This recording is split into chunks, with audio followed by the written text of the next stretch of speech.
back to another video. Today, in this one, I will be reviewing the brand new game that you might know. It's called Spider-Man 2 for the PlayStation 5. It came out on Friday, October 20th, 2023. In case you didn't know, that's 3 days ago of this recording. I have 30 hours on this game. So here is my complete review and everything I liked and didn't like. This will contain spoilers for the story and the suits, in case you don't want suit spoilers. And pretty much just the whole game. So, if you don't want spoilers, then I would recommend clicking off the video and watch it once you finish the game, or once you have watched someone finish the game. So let's get right to it with the story. The story in this game is very fast-paced compared to the other two.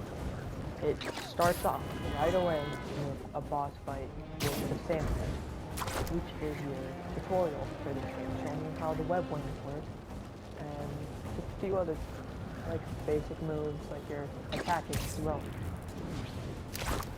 And this will unlock the side story where you have to collect Sandman's memories.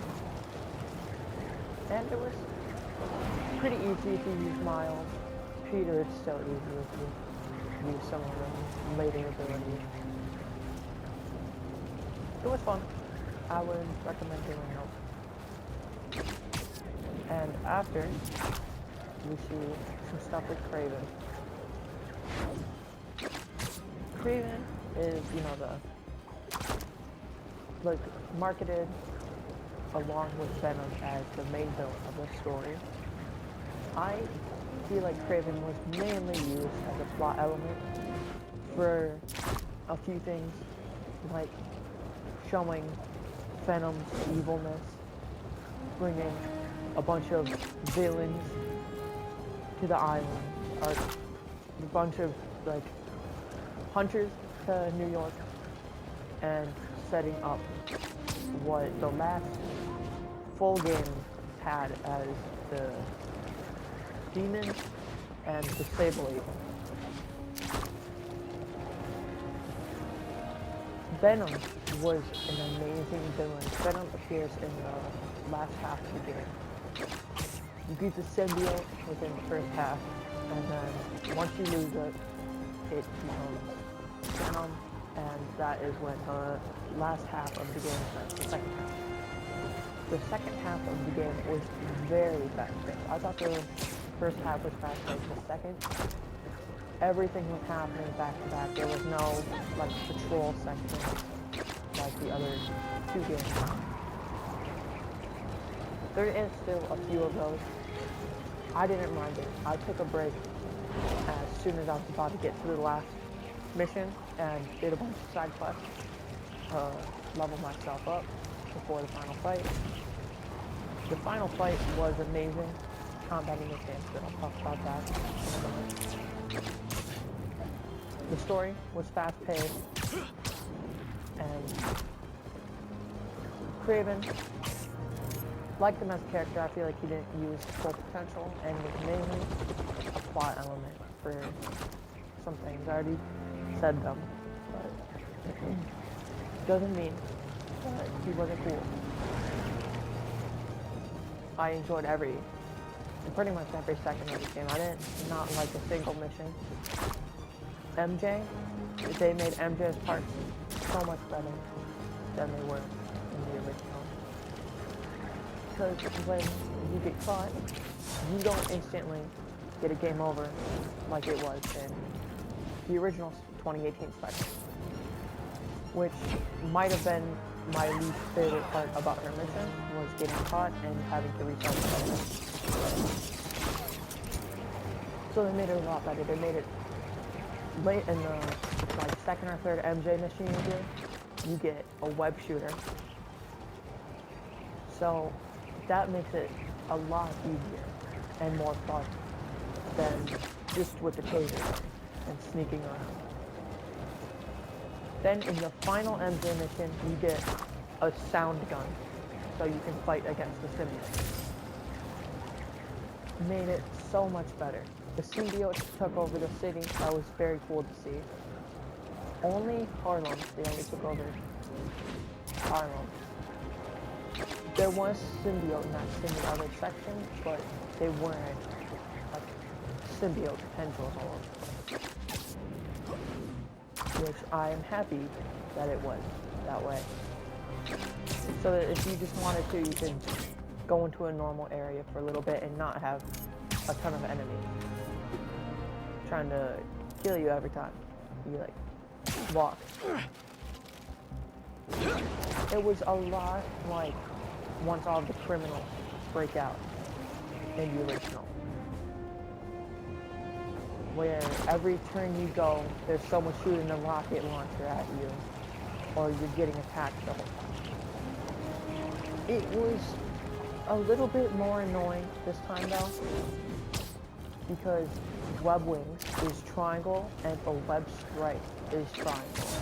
So when I was swinging around the symbiote city, it was a lot harder to activate my web wings whenever I wanted to, because I would lock onto an enemy and I would press triangle to start using my web wings, and it would bring me all the way down, and I would start getting attacked by 17 symbiotes.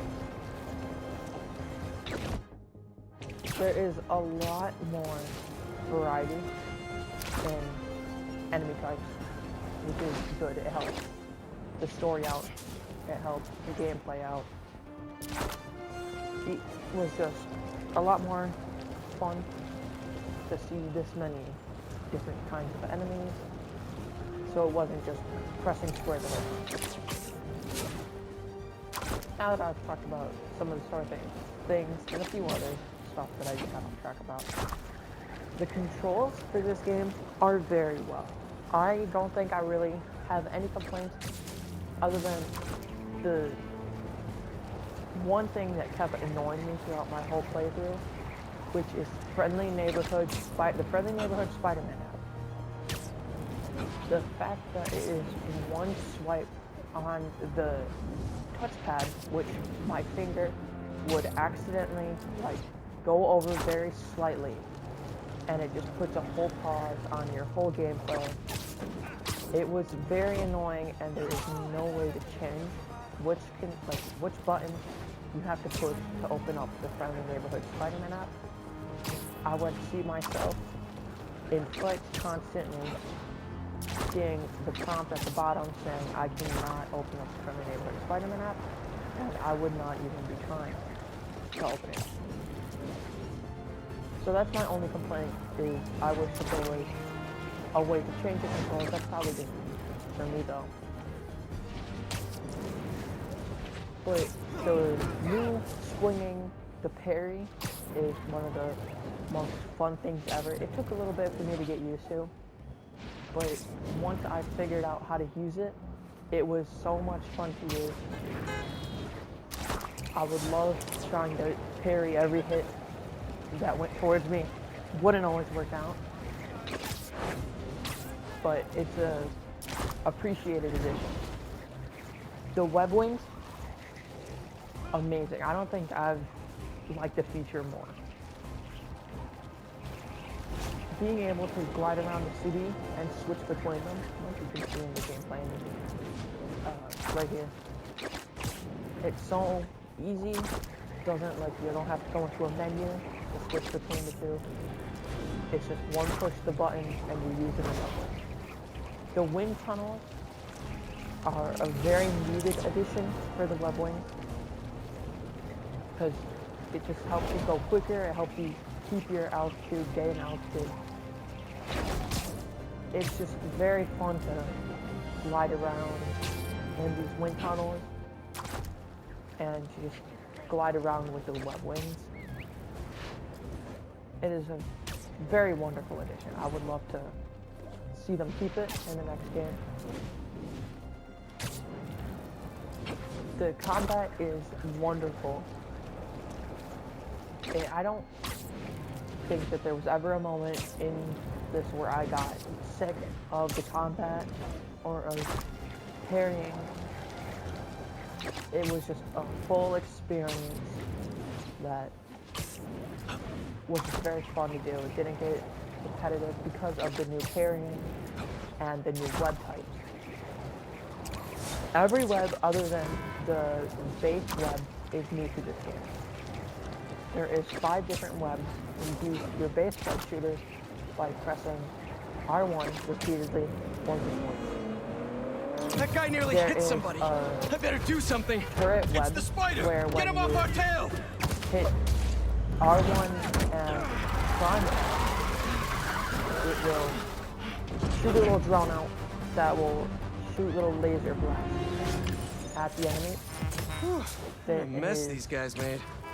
A grapple web, which you hit R1 and square to use, and it will grapple a bunch of things towards your enemies, and it'll bring your enemies closer to them, or to the center of it. There is an upgrade where it can grab throwable objects. That is a really good one. There is a ricochet web. I never used the ricochet web. I forgot I had it, so I don't have an opinion on it. It seems like it would be good if I used it. The blast web is just like the blast web from the first game, except it deals like extra damage to symbiotes and it stuns the symbiote. It is a very needed, like fully upgraded web for the final fight, because there's so many venom symbiotes all over the place. You get the upgrade where it stuns symbiotes for free in the story, but you have to upgrade it yourself to get it to where it's really effective. On normal enemies, it just blasts them away, which can be very helpful if you're surrounded. I seem to have used the blaster web the most when I got the free gadget from the perk for both Peter and Miles. It was very useful. It was very fun. It's a really good perk to have. The skill tree is a really good way of doing it.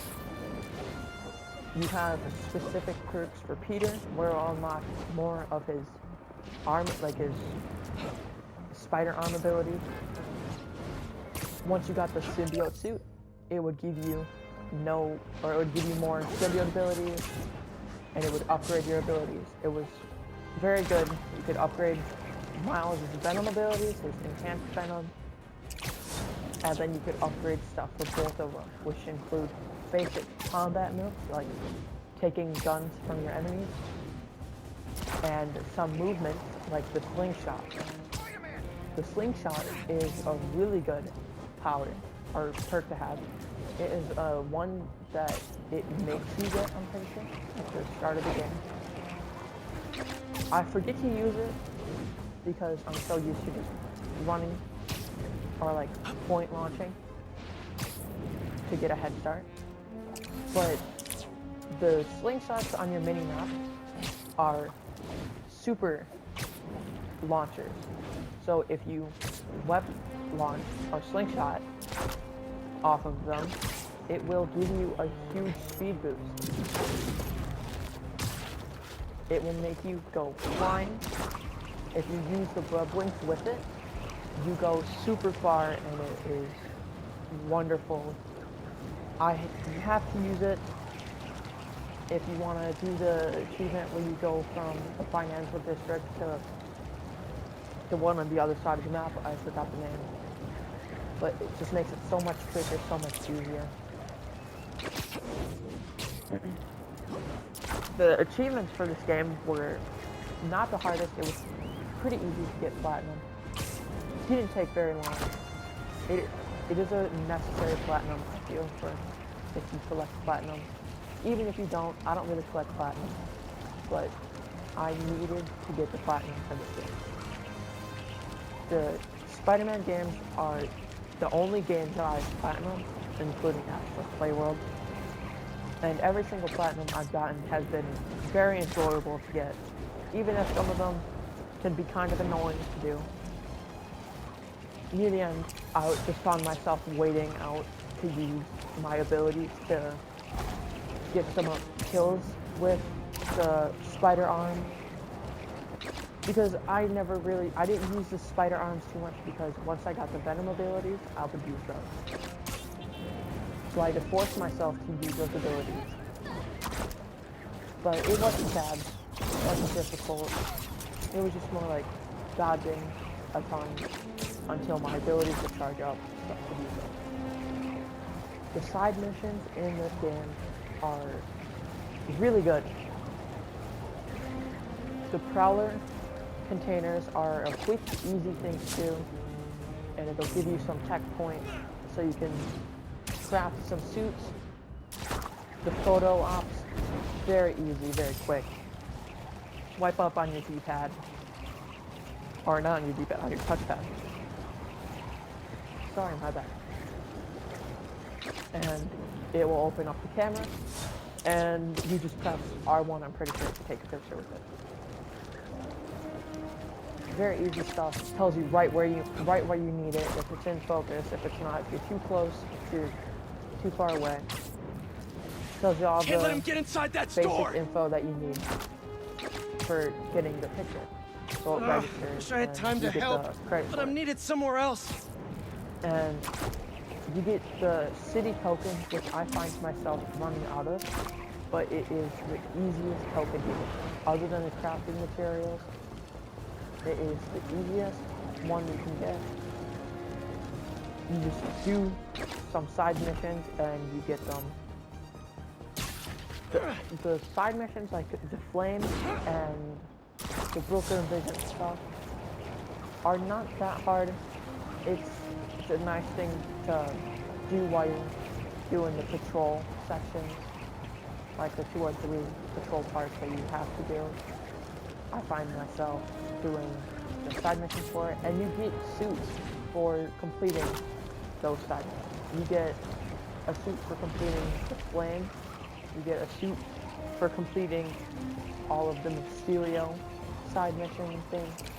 You get a suit for completing the Brooklyn Visions. That car does not care for traffic laws. And one for completing all of the Hunter games. There might be a few extra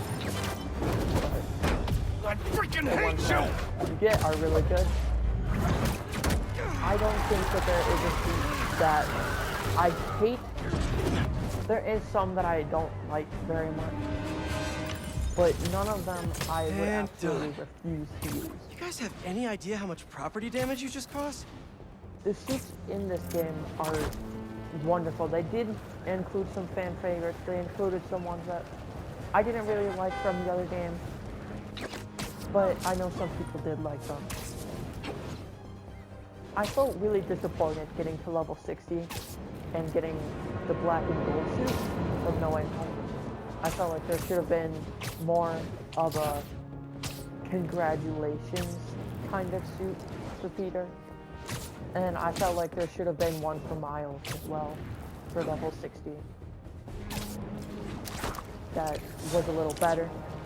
But it is a suit. A suit's a suit, and it might be someone's favorite. It's not mine. But I just feel like getting to level 60 should have a little bit more of a reward for a suit than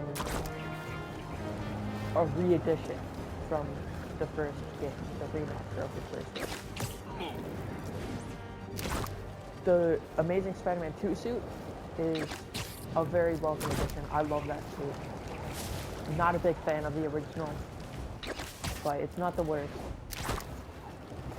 The Black Web suit, the Raimi Black suit, is really cool. I love the Noir suit way better than I liked the original Noir suit from the first game because of the cape physics. If you pre-ordered the game, then you got the Dark Spider suit for Miles, I think it's called, and the Arachnite suit for Peter, which both have capes and both have color styles. Color styles are very neat. I feel like the color styles are one of the greatest additions for this game. I know I've said it about a lot of stuff, but it just increases the potential of me using a suit. And I know in the past games I've thought this suit would be so cool in a different color, because I just wasn't a big fan of the color scheme. So now with the suits that have it, if you don't like the color scheme of it, you can change it. For the comic book black suit, there is a very slight color variation. There are a few like that, where it changes just the shade of the color. But some people might not notice this, but in the fourth variation of the comic black suit, it looks exactly the same other than the shading on the suit is the comic book shading, the blue and red from the comic book or cartoon, which one. I loved using it. I felt like it was very fun. Like a very fun addition for color style. The other color variants were not that big of a change. I noticed that some of the darker suits kept a lot of the darker shades of color. I feel like that there should have been a few lighter color variations for some of the dark suits and some darker variations for some of the light suits. I noticed a lot of red and yellow for the color variation. And something I found a little interesting was that in a lot of Miles' suits, there is a default color option for Peter. Like, one of the color options would be the classic red on top, blue on bottom. Which I feel is a little interesting. I would have preferred more if they gave Miles' suits more of a Miles color scheme to it, like a black and red instead of a red and blue color scheme. I'm fine with Peter's suits having that. I know some people just like the red and blue more than the black and red, which I feel like some suits should have had red and blue instead of black and red. But I feel like more of Miles' suits should have had his color scheme instead of Peter. The Great Responsibility suit from Miles Morales makes it into this game. I was never a big fan of that suit. Once I unlocked the ability to change suits in Miles Morales, I changed out of that one as soon as I could. Because I am not a fan of the knee pads and just the look of it. Because I don't want to use Peter's outfit on Miles. I know some people that just like the color scheme more or like the character more. But you can use Peter. Those burglars are almost inside. Gotta stop them. Pretty much almost any time that you want. There is some missions where you have to be Miles or you have to be Peter. But I feel like if you want to use the original Peter color scheme, then you could just use Peter. I wish that there was more new suits than returning suits, because I noticed every other suit on Miles pretty much was a returning suit from his game. There was sometimes like that with Peter where you would get a returning suit,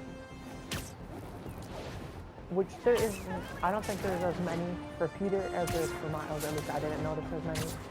And if there is, there's like a lot of returning ones. I don't really classify the movie suits as returning. But just noticed a lot more returning suits with Miles, and I was not a big fan of a lot of Miles' suits in the Miles Morales game. So a lot of Miles' suits that return are not my favorites. Like the homemade suit, not a big fan of it. The strike suit, and a few others.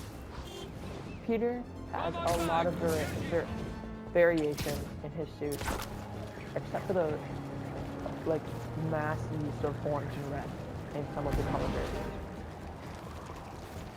The suits are very good how they did them. Just would make a few changes on my end if I could. The Mysterio missions are not the hardest when you get a hang of them. There is one or two that are pretty difficult. I felt like a lot of them had a really good amount of time for gold, to where if you're constantly working on the criteria for winning, then you will have a very easy time getting the gold. There is one where you have to kill 20 enemies in a minute. I found that one very difficult,